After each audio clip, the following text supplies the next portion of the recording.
Nashik news YouTube चॅनलला subscribe करा आणि बेल आयकॉन प्रेस करा।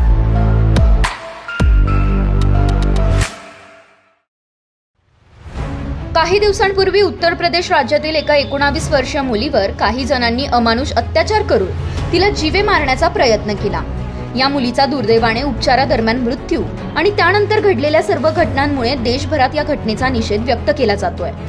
सोमवारी नाशिक रोड भागात असलेल्या डॉक्टर बाबासाहेब आंबेडकर पुतळ्यापासून ते छत्रपती शिवाजी महाराजांच्या पुतळ्यापर्यंत सर्वपक्षीय पदाधिकाऱ्यांनी एकत्र येत मोर्चा काढून या घटनेचा निषेध करत आंदोलन केलं होतं। या मोर्चाला छावा मराठा संघटना मुस्लिम आघाडीच्या वतीने पाठिंबा देखील जाहीर करण्यात आलाय।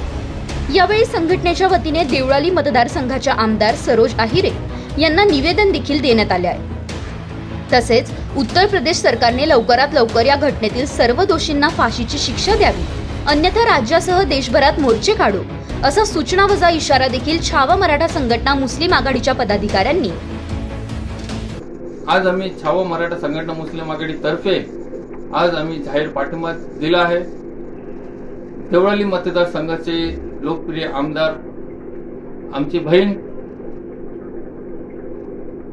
सरोज आहिरे यांना आम्ही निवेदन दिलं आहे। निवेदनाचा उद्देश हे आहे की उत्तर प्रदेश हदसर मध्ये या ठिकाणी जी घटना झालेली आहे, घटनेचा आम्हाला सर्वांना महाराष्ट्रभरमध्ये आणि भारतामध्ये सर्वांना दुःख आहे।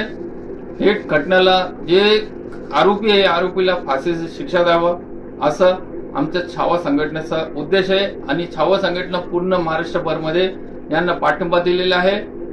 जर असं झालं नाही तर महाराष्ट्रभरमध्ये असंच आंदोलन होणार, पूर्ण भारतामध्ये आंदोलन होणार। लवकरात लवकर यांची शिक्षा द्यावा, यांना शिक्षा फाशीची शिक्षा द्यावा अशी आमची विनंती आहे। जय महाराष्ट्र, जय हिंद। दरम्यान यावेळी काढण्यात आलेल्या मोर्चात सर्वपक्षीय पदाधिकाऱ्यांनी उत्तर प्रदेश सरकारला बरखास्त करण्याची एकमुखी मागणी केली असून हातात काळे झेंडे घेऊन या घटनेचा निषेध केला आहे। तसेच विभागीय आयुक्तांना निवेदन देखील यावेळी देण्यात आले।